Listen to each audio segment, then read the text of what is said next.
Sir जी, screen share हो रही है आप सबके साथ। अस्सलाम वालेकुम सर। वालेकुम सलाम। क्या हाल है आपके? आवाज़ सर बहुत ज़्यादा कट कट के आ रही है। सर ठीक ठाक अल्हम्दुलिल्लाह। सर जी स्क्रीन शेयर हो रही है। Okay, thanks. अभी आ रही है आवाज़ आपको?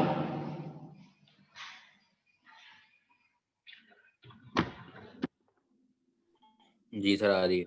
Okay, thanks. अच्छा, ये है कि हम इसको कैरी ऑन करते हैं जो हमने करना है, ताकि और इसके साथ मैं रिकॉर्डिंग कर रहा हूँ जो हमारे कुलीग्स या मेट्स जो हैं वो अगर नहीं कैचअप कर रहे तो वो ये रिकॉर्डिंग देख लेंगे और उससे जो है वो अपने मामलात को अगर उन्हें कोई चीज़ नहीं समझ आई तो वो पूछ लें कि ये वाली चीज़ जो है उसको मैं उन्हें फर्दर जो है वो एक्सप्लेन कर दूंगा। ठीक है जी। तो इसमें जो हम कल ठीक है सर। बेसिकली ये देख रहे थे, कल हमने बायोग्राफिक कैरेक्टरिस्टिक देखे थे कि वो ऑर्गेनाइजेशनल बिहेवियर के साथ कैसे रेलिवेंट हैं। बेसिकली वो ये हैं कि ऑर्गेनाइजेशन डिफरेंट बायोग्राफिकल पीपल के साथ किस तरीके से डील करती है, ठीक है।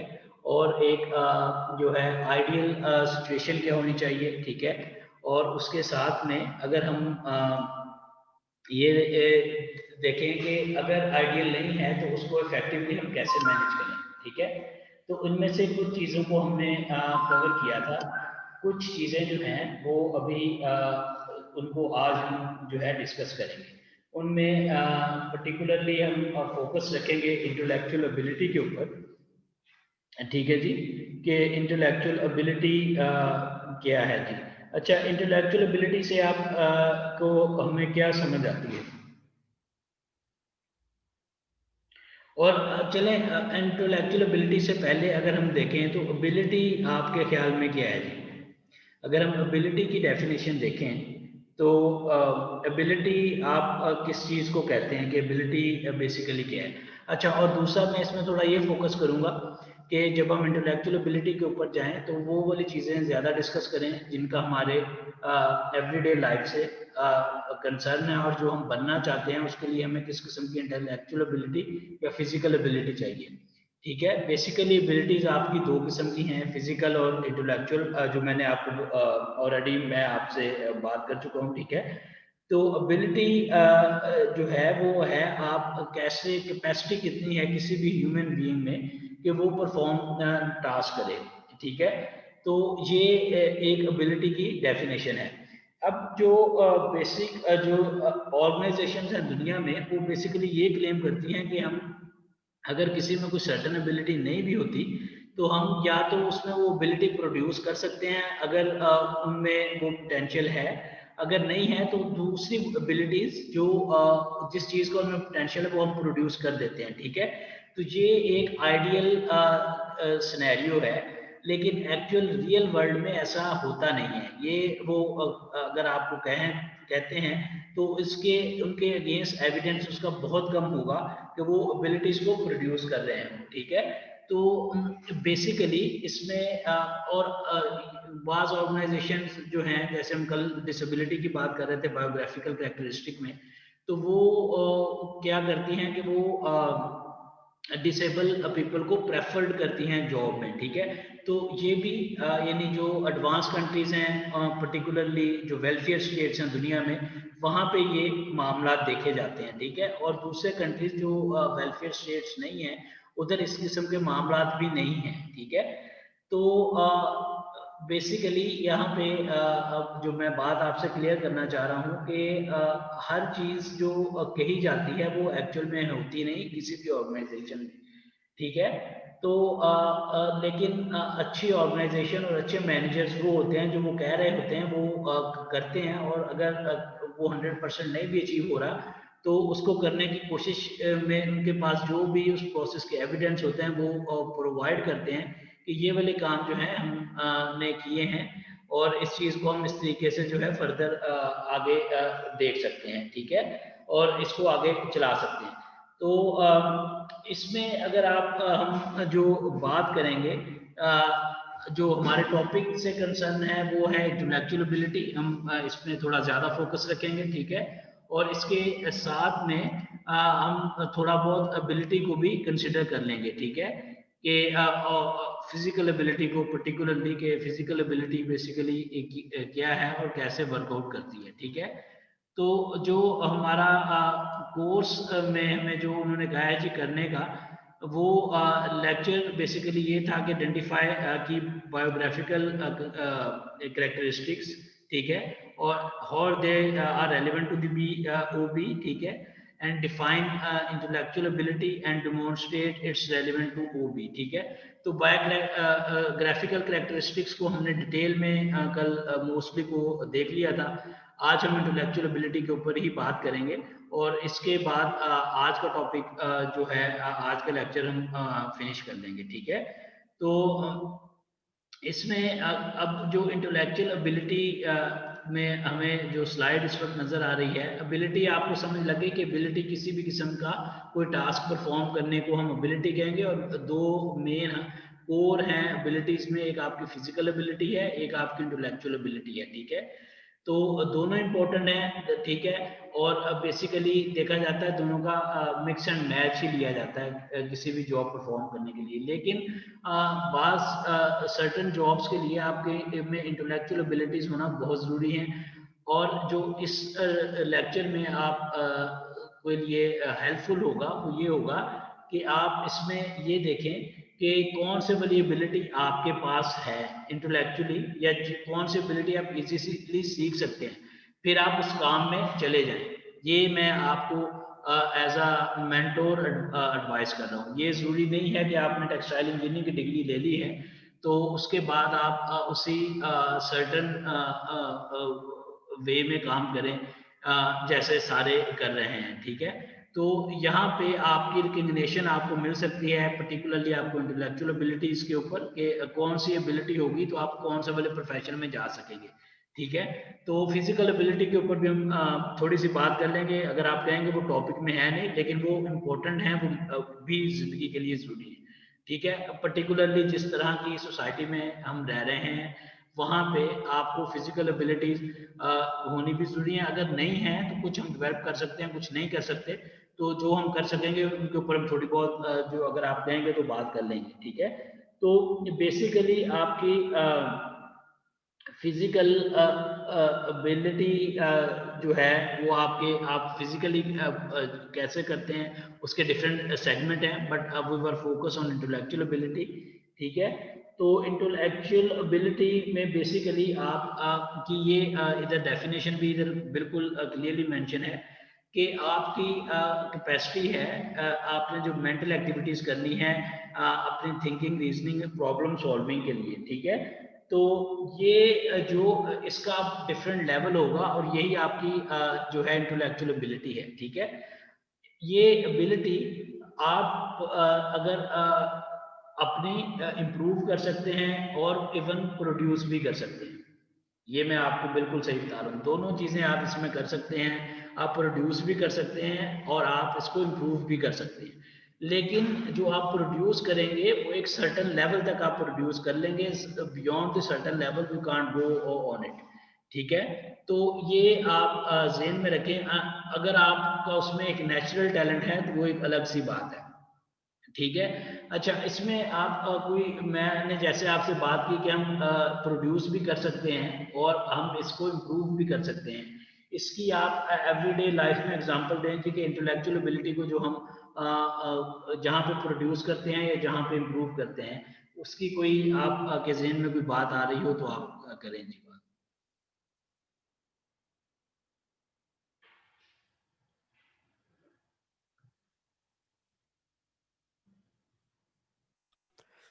सर, एबिलिटी हम काम काम करने की सलाहियत को भी कह सकते हैं ना?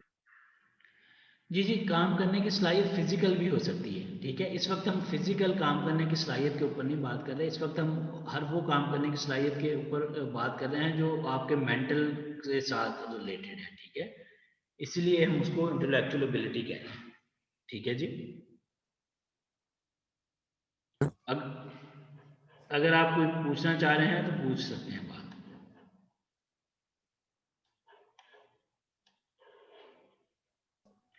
जी सर। यहाँ सर तक फिजिकल जी जी जी तलहा बात करें आप। एबिलिटी किसे कहेंगे? सर मैं फिजिकल पूछ रहा था एबिलिटी कि फिजिकल वो काम जो हम फिजिकली परफॉर्म करते हैं, मसलन फिजिकल एबिलिटी ये है कि मैंने एक कमरे से उठ के एक टेबल को उठा के दूसरे कमरे में रखना है, ठीक है। तो इसमें मेरी जो एबिलिटी इन्वॉल्व होगी वो होगी फिजिकल एबिलिटी, ठीक है। अब और इसमें जो इंटेलेक्चुअल एबिलिटी है वो ये होगी कि ये मैंने कैलकुलेट करना है आया कि वो टेबल जिस कमरे में मैं हूँ उस कमरे से बाहर निकल सकता है, उसकी डायमेंशंस इतनी हैं कि उस कमरे से निकले और दूसरे कमरे में हो जाए, और दूसरे कमरे में इतनी जगह है कि वो उस जगह पे हम रख सकें, ठीक है। तो ये आपकी इंटेलेक्चुअल एबिलिटी की एक छोटी सी एग्जांपल होगी। इसी लेकिन अगर आप इसको जब आप कहते हैं वैल्यू एडिशन इसमें करेंगे, आप वेल ट्रेंड होंगे, तो फिर आप इसमें क्या करेंगे, आप देखेंगे कि आया कि वो टेबल उस कमरे को सूट करता है, उस सराउंडिंग में वो टेबल ठीक लगेगा, उसका जो कलर है वो बाकी रूम के साथ मैच कर रहा है। तो ये जो है ये आपकी जो है आपकी वैल्यू एडिशन होगी उस इंटेलेक्चुअल एबिलिटी में, ठीक है। और इसके लिए बेसिकली ये आपकी हम अगर बात करें तो ये चीज़ें जो मोस्टली कवर अप होती हैं ये आपके इंटीरियर डिज़ाइन में होती हैं, ठीक है। और इसके लिए आपको जो रियल में एबिलिटी चाहिए वो आपको डिडक्टिव रीजनिंग एबिलिटी चाहिए, ठीक है। ये इसको मैं यहाँ पे ये इन्होंने मेंशन भी की हुई है। ये अगर आप काम कर रहे हैं और आपको ये एबिलिटी प्रोड्यूस करनी है या इम्प्रूव करनी है, तो फिर आप इस एरिया के ऊपर काम करेंगे। तो इस एरिया में काम, इसको मैं फर्दर सबको एक्सप्लेन करूंगा थोड़ी देर में। तो इस एरिया में अगर हम काम करेंगे तो ये वाला काम जो है हम अब बड़े अच्छे तरीके से प्रोफेशनली करेंगे और जो है वो एक्सेप्टेबल होगा कहीं भी, ठीक है जी। इसमें अभी तक जो मैंने बात की है वो सबको समझ लगी है कि नहीं लगी है? एबिलिटी किसे कहेंगे? किसको? जी सर समझ आइए। अच्छा जी, अब अगर हम देखें, अब आप एक आपने टर्म सुनी होगी जर्नल मेंटल एबिलिटी जी, ये क्या है?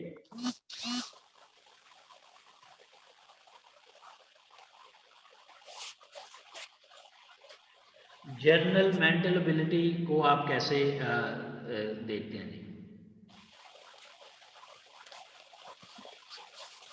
Talha Shakir. Sir mental ability में सर वही आएगा कि सर अगर हमें एक टेबल दूसरे कमरे में शिफ्ट करना है तो सर हम कैसे करेंगे, वो शिफ्ट हो सकता है या नहीं, मैं ये समझता हूँ सर। आप ये समझते हैं ये आपकी जर्नल मेंटल एबिलिटी होगी। मैं जो आपसे मैं पूछ रहा हूँ वो जर्नल मेंटल एबिलिटी के बारे में पूछ रहा हूँ कि वो आप कैसे ये जो आप बात कर रहे हैं, आप इंटेलेक्चुअल एबिलिटी की बात कर रहे हैं। और जी इसमें बताएं कि जर्नल मेंटल एबिलिटी क्या है। और बेसिकली अगर आप वही एग्जांपल देखें तो आपने उसमें बहुत सारी एबिलिटीज का कॉम्बिनेशन यूज किया है, ठीक है। अगर आप जो हम एग्जांपल दे रहे हैं टेबल वाली, उसमें आपने फिजिकल एबिलिटीज भी यूज की हैं, आपने उसमें इंटेलेक्चुअल एबिलिटीज भी यूज की हैं। अब एबिलिटीज में जो आपने यूज की होंगी, ठीक है, ये तो आपकी यूज हुई होगी, ठीक है, डिडक्टिव रीजनिंग, ठीक है। इसके साथ आपने जो है और अगर यहाँ से अगर आप कोई एग्जांपल दे सकें, आपने कौन सी इंटेलेक्चुअल एबिलिटी को यूज किया होगा आमतौर पे, और साथ में आपने मेरे ख्याल में एक ये वाली एबिलिटी यूज की होगी, ठीक है। तो बेसिकली जो आपकी जनरल मेंटल हेल्थ है वो है आपकी कम्बिनेशन है मुख्तलिफ एबिलिटीज का, ठीक है। वो आपकी फिजिकल भी होंगी, वो आपकी जो इंटेलेक्चुअल एबिलिटीज भी होंगी, वो दोनों का जो है कम्बिनेशन है, ठीक है। और बेसिकली कि आप ये एबिलिटीज को कैसे इंटरलिंक करते हैं इन सर्टन सिचुएशंस में, ठीक है। तो ये आपकी जो है ये सारी को हम कंसिडर करते हैं as a general mental ability, ठीक है। तो इसको जनरल मेंटल एबिलिटी को आप जीएमए कहते हैं, ठीक है। तो अगर आप जीएम बनना चाहते हैं तो आपकी जीएमए बहुत जो है वो अच्छी होनी चाहिए, ताकि आप जल्दी से जीएम बन जाएं। अगर नहीं बनेंगे फिर मैं आपको फर्दर बहुत सारी चीज़ें हैं जो जिसको हम फर्दर देखेंगे, और और उसके उसमें हम क्या बन सकते हैं वो हम बन जाएंगे, ठीक है। लेकिन ये मैं जैसे आपको पहले मैंने आपको बात की कि इन एबिलिटी से ना किसी को डिस्करेज होने की ज़रूरत है, ना किसी को इनकरेज होने की ज़रूरत है। इनमें से कोई भी एबिलिटी प्रोड्यूस भी हो सकती है, इम्प्रूव भी हो सकती है, लेकिन अगर आप अपने नेचुरल टैलेंट के ऊपर रहेंगे और आप आसानी के साथ अपना काम कर सकेंगे तो ये मैं एज अ मेंटोर आपको एडवाइस करूंगा, ठीक है। तो इसमें अब आप की जो हमने पहले बात कर रहे हैं इंटेलेक्चुअल एबिलिटी में, वो कर रहे हैं नंबर एप्टीट्यूड एबिलिटी, ठीक है। तो इसमें आप क्या समझते हैं कि ये क्या है? जो आपके नंबर एप्टीट्यूड हैं ये किस किस्म की एबिलिटी होगी जी, बताएं।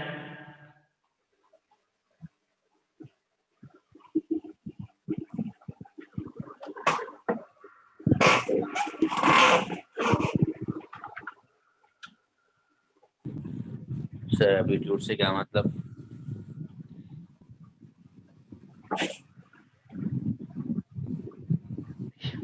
इसका मतलब मैं आपको क्या बता सकता हूँ भाई, एप्टीट्यूड एप्टीट्यूड ही है, मैं इसे क्या बताऊँ।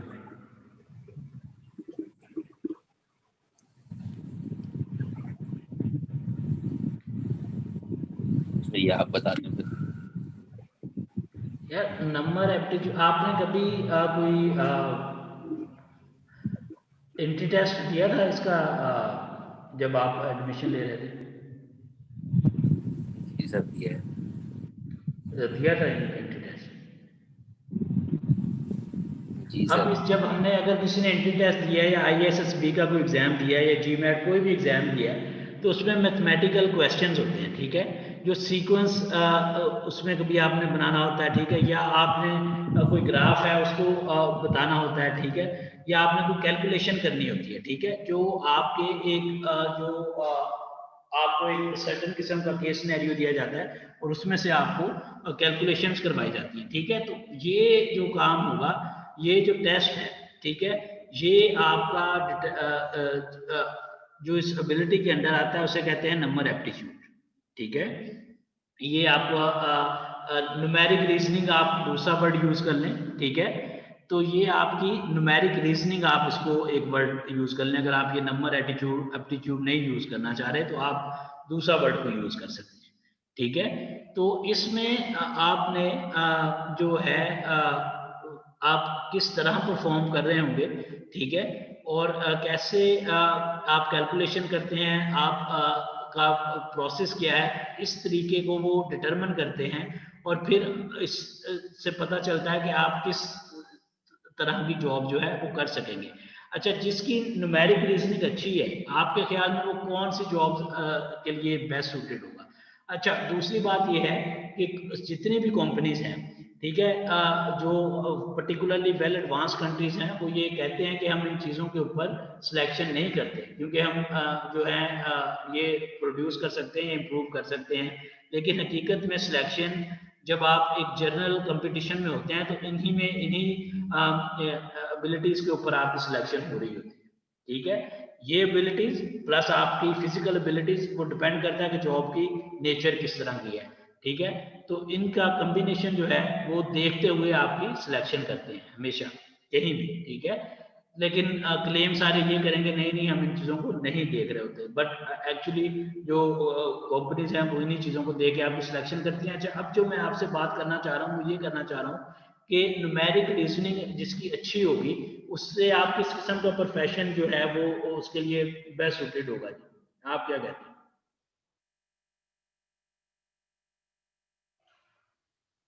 उज़ैर, आप बताना चाह रहे हैं?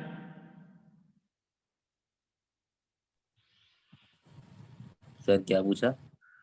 जिनकी ये वाली स्किल्स अच्छी होगी जिसे हम न्यूमेरिक रीजनिंग कह रहे हैं, वो किस किस्म के प्रोफेशन के जी लिए बेस्ट सूटेड होंगे? सर, अकाउंट्स वगैरह के लिए। जी। सर, अकाउंट्स वगैरह की जॉब के लिए सर, बैंक पर्पस के लिए भी हो सकता है। ठीक है, और इसके अलावा?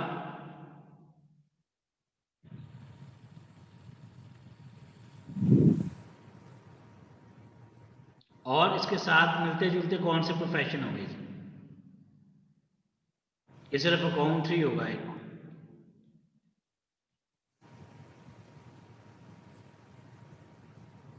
और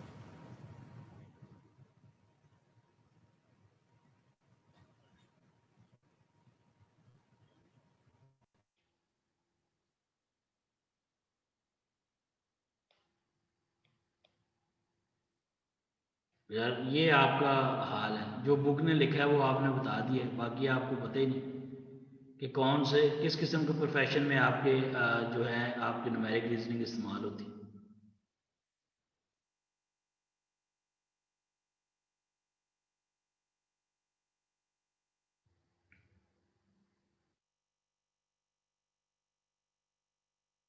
अच्छा, अगर मैं कहूँ कि आपकी परचेजिंग में न्यूमेरिक रीजनिंग इस्तेमाल होती है तो एम आई राइट और एम आई रॉन्ग, क्या कहते हैं आप?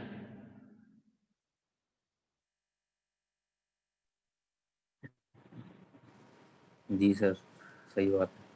कैसे सही है भाई?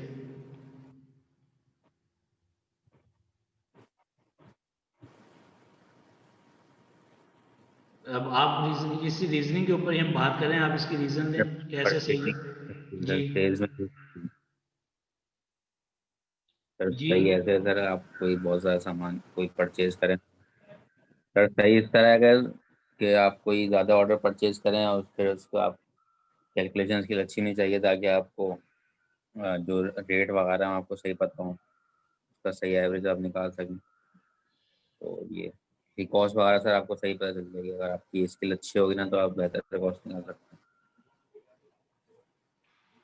अच्छा जी, बेसिकली ये है कि परचेजिंग या सप्लाई चेन और बाइंग, ठीक है, और आपके अकाउंट्स और आपके फाइनेंस, ठीक है, ये कैलकुलेशंस इन सब में इस्तेमाल होती हैं, ठीक है। जो आपके बेसिकली अकाउंट्स हैं और फाइनेंस डिपार्टमेंट है, इसमें आपकी कैलकुलेशंस जो हैं एक सेंसिटिव कैलकुलेशंस हैं, और इसमें बहुत सारी कैलकुलेशंस आपको ऑन इट्स ओन करनी भी पड़ेंगी, ठीक है।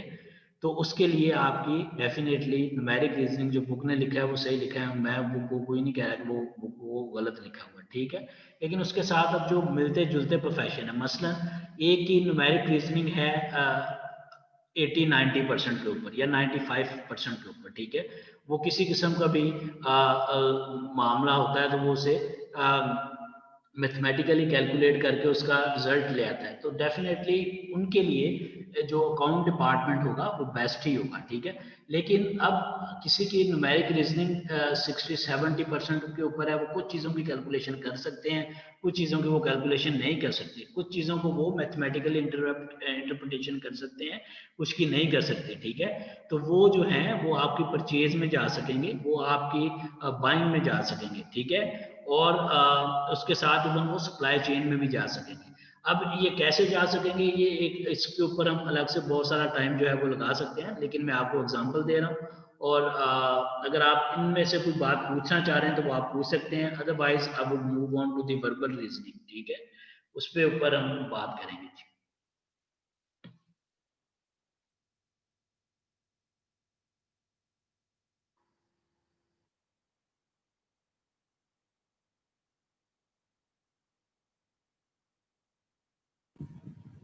ठीक है सर।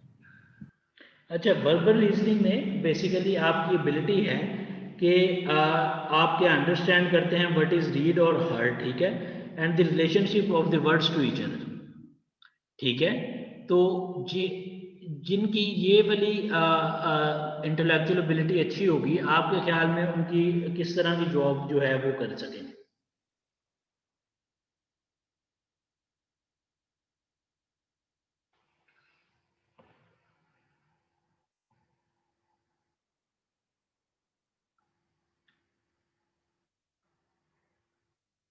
जिनकी ये वर्बल रीजनिंग अच्छी होगी, आपके ख्याल में वो कौन सी वाली जॉब्स जो हैं वो कर सकते हैं?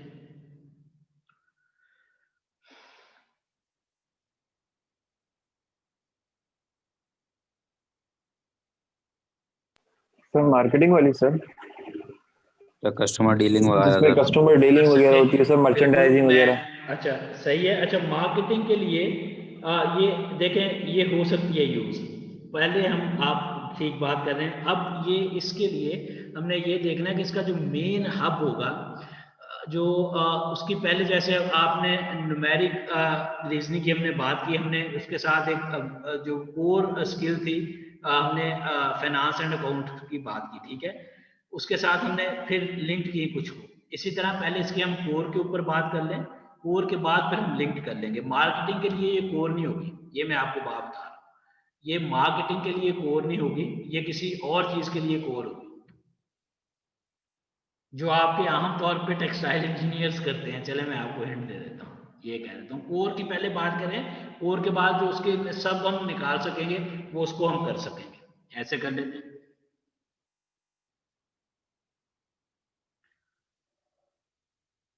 जी, वर्बल रीजनिंग जिनकी अच्छी होगी उसको आप क्या कहेंगे? क्या ज़हन में क्या आ रहा है यार मार्केटिंग के अलावा? मार्केटिंग की आपने एक बात की, और इसके अलावा क्या आपके ज़हन में आ रहा है? सर वो डीलिंग भी अच्छी कर सकता है सर कंपनी के सर बिहाफ पे। कम्युनिकेशन वगैरह सर, अच्छे से कम्युनिकेट कर सकते हो सर। कम्युनिकेट डेफिनेटली जी, वो ये आपकी बात ठीक है। अब अगर आपने कभी जॉब रिस्पॉन्सिबिलिटीज देखी हैं, तो उसमें आम तौर पे, या जब हम जॉब हायरिंग की एडवर्टीजमेंट देखते हैं, तो 3-4 स्किल्स वो लाजमी तौर पे मांगते हैं, ठीक है। आपकी एजुकेशन के अलावा उनमें कौन कौन सी 3-4 स्किल्स जो आजकल की, अगर आप मार्केट की बात करें, तो 3-4 स्किल्स लाजमी आपसे यानी एक्सपेक्टेड हैं कि आप में ये स्किल्स होनी चाहिए, ठीक है। तो उनमें आपकी जो है ये सारी स्किल्स किसी ना किसी लेवल के ऊपर इन्वॉल्व होती हैं। वो फिर देख रहे होते हैं कि कौन से लेवल के ऊपर वो आपको रख रहे हैं और आपकी उसकी स्किल सेट क्या है, ठीक है। तो उस तरीके से वो आपकी हायरिंग कर रहे होते हैं, ठीक है। अब कम्युनिकेशन स्किल्स मोस्टली आप कोई भी जॉब देखें, आपको वो कहेंगे आप पास कंप्यूटर लिटरेट होना चाहिए। और जो कम्युनिकेशन स्किल है, ये बेसिकली इसकी एक्सप्लेनेशन या इंटरप्रिटेशन, इसकी फर्दर इसकी जरूरत है, जो मैं पर्सनली समझता हूँ, ठीक है।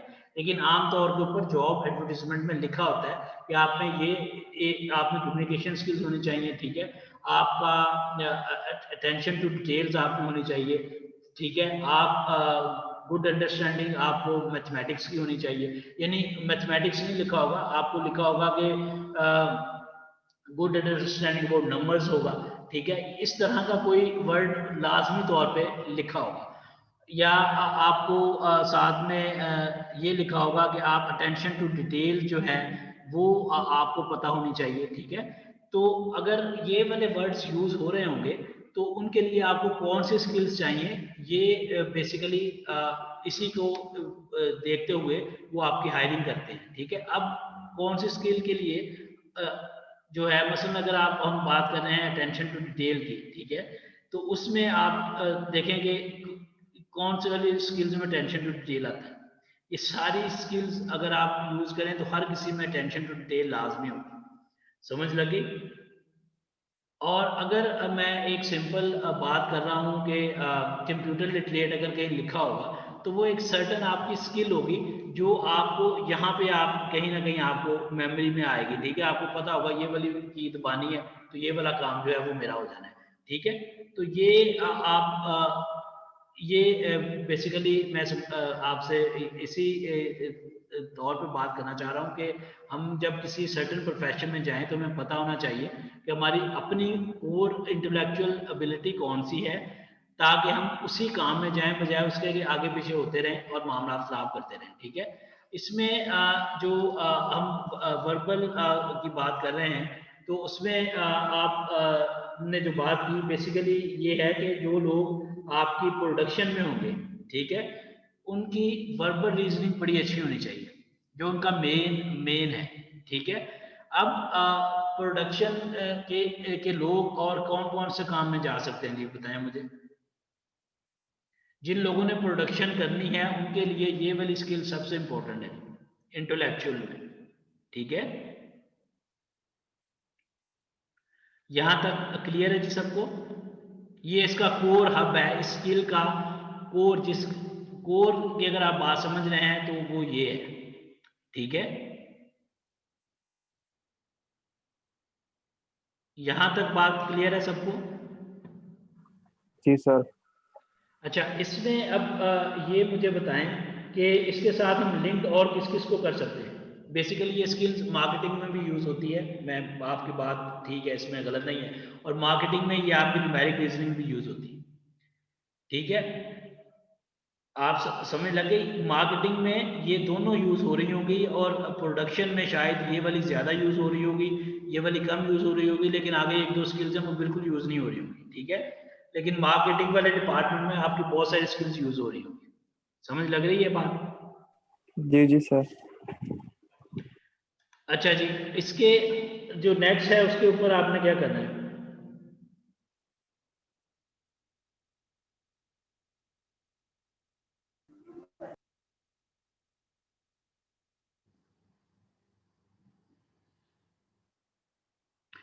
अच्छा, अगर दूसरा ये है कि इसका अगर टाइम फिनिश हो जाए, ठीक है, तो उसकी मैं रिकॉर्डिंग आपको सेंड कर दूंगा, और जो है आप उसको देख लें। 11 o'clock आज हमारी मीटिंग भी है, ठीक है, तो मैं कोशिश कर रहा हूँ कि वो भी मैं अटेंड कर लूँ। अगर वो मैं अटेंड कर रहा हूँ तो इसकी जो बाकी स्किल्स की रह गई है वो मैं आपको वीडियो बना के रिकॉर्ड करके मैं आपको सेंड कर दूंगा, ठीक है। तो जी सर। ठीक है सर, कोई मसला नहीं है। अच्छा, अभी हम परसेप्चुअल स्पीड के ऊपर बात कर रहे हैं, वो आप क्या समझते हैं परसेप्चुअल स्पीड क्या है जी?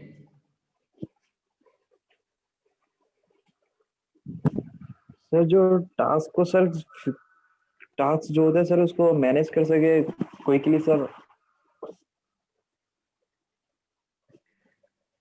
नहीं, बेसिकली जो इसका पहले आप हम कोर के ऊपर जो परसेप्चुअल स्पीड है वो ये है कि हम कितनी एक्यूरेसी और कितनी क्विकली जो है सिमिलैरिटीज और डिसिमिलैरिटीज को वो आइडेंटिफाई करते हैं किसी एक सर्टन जगह पे, ठीक है। तो इसकी जो कोर जॉब होगी वो आपकी इन्वेस्टिगेशन होगी, वो आपका इन्वेस्टिगेटर होगा, ठीक है।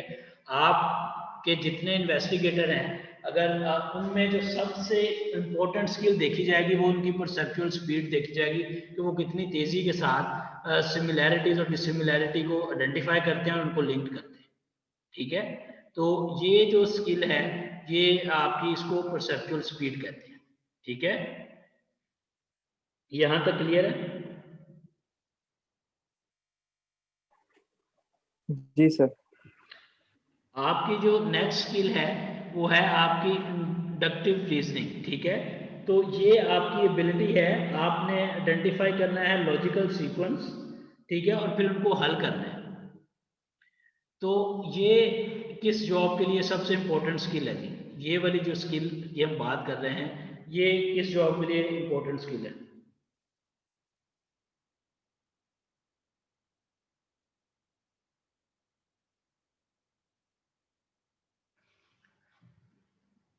अरे जिस काम में आप हैं उसमें आप क्या करते हैं?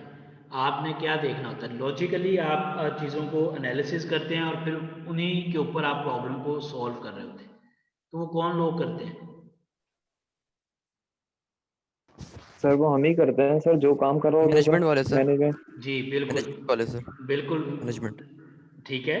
जो मार्केटिंग में लोग बैठे हैं, ठीक है, जो ट्रेंड को सेट करवा रहे हैं, ठीक है, जो ट्रेंड को फोरकास्ट कर रहे हैं, ठीक है, उनकी इंडक्टिव रीजनिंग जो है वो स्ट्रांग होनी चाहिए। उनकी यानी कोर जिसकी ये वाली रीजनिंग स्ट्रांग होगी उसे चुप करके ये वाला काम कर लेना चाहिए, ठीक है। ये उसकी उसमें उसको कोई कमाल नहीं है, उसको अल्लाह ताला की तरफ से वो एक चीज बिल्ड इन मिल गई है, ठीक है। अब वो उसका इस्तेमाल कर रहा है लेकिन उसने उसको आइडेंटिफाई किया है कि ये मेरे में स्किल है, ठीक है, और उस स्किल को अब वो इस्तेमाल कर रहा है। यहां तक क्लियर है जी? जी सर। उसमें जो नेक्स्ट अगर हम बात करें तो उसने डिडक्टिव रीजनिंग लिखी है, ठीक है। उसमें आपका क्या है,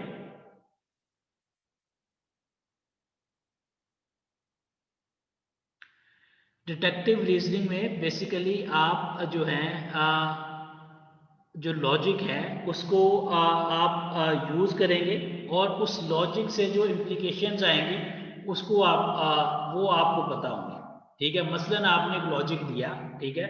अब उस लॉजिक देने से जो मामला आपके एक सिचुएशन जो है अराइज होगी, ठीक है, वो आपको वेल कैलकुलेटेड आपको पहले होगी कि जब मैं ये लॉजिक दे रहा हूँ तो उसके अगेंस्ट किस किस्म की एक सिचुएशन जो है वो क्रिएट होगी, ठीक है। तो इस स्किल को बेसिकली आपकी क्या कहते हैं,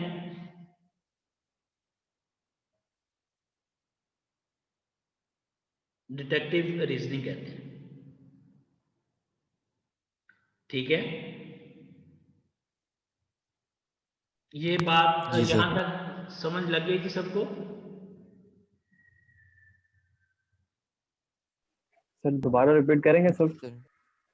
डिडक्टिव रीजनिंग बेसिकली जो है आपकी एबिलिटी है कि आप लॉजिक को यूज़ करें और असेस करें इम्प्लीकेशंस को, ठीक है, जो आपकी उस आर्गुमेंट देने से आ रही है, उस लॉजिक को इस्तेमाल करने से आ रही है, ठीक है। आपने एक लॉजिक दिया, ठीक है, उस लॉजिक के देने के बाद एक जाहिर है आप कहीं बैठे एक लॉजिक दे रहे हैं। अब जब आप एक लॉजिक दे रहे होंगे तो उसके बाद एक सर्टेन किस्म की आएगी एक रिस्पॉन्स आएगा, ठीक है। तो जो रिस्पॉन्स आएगा वो आपको पता होगा पहले से कि ये किस किस्म का रिस्पॉन्स आएगा और आप किस तरीके से उसको मैनेज करेंगे। तो ये वाली जो स्किल है ये आपकी होगी डिटेक्टिव रीजनिंग की, ठीक है। तो बेसिकली ये वाली स्किल मैनेजमेंट के लिए ज़रूरी है, जो इंडक्टिव रीजनिंग है वो आपकी मार्केटिंग के लिए ज़रूरी है। समझ लग रही है बात कि नहीं लग रही? जी सर। जी सर ठीक है। जी सॉरी, क्या कह रहे हैं?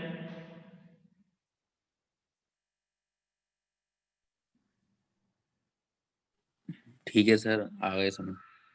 इसमें जो समझने आए या नहीं आए, जो इम्पोर्टेंट चीज़ वो ये है कि आप इसमें देखें कि आप किस में लाए कर रहे हैं, ठीक है।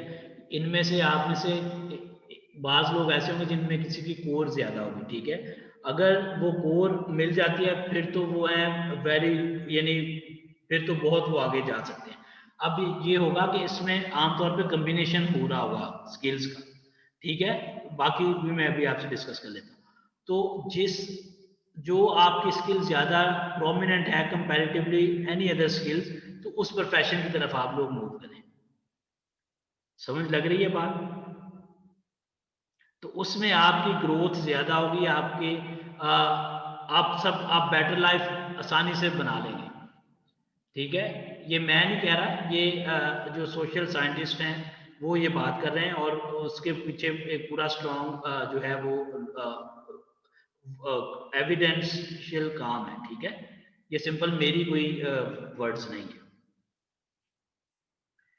अच्छा, जो नेक्स्ट स्किल आ रही है वो आपकी आ रही है स्पेक्ट्रल विजुअलाइजेशन की, ठीक है। वो है आपकी ability to imagine how an object would look if its position in space were change, ठीक है।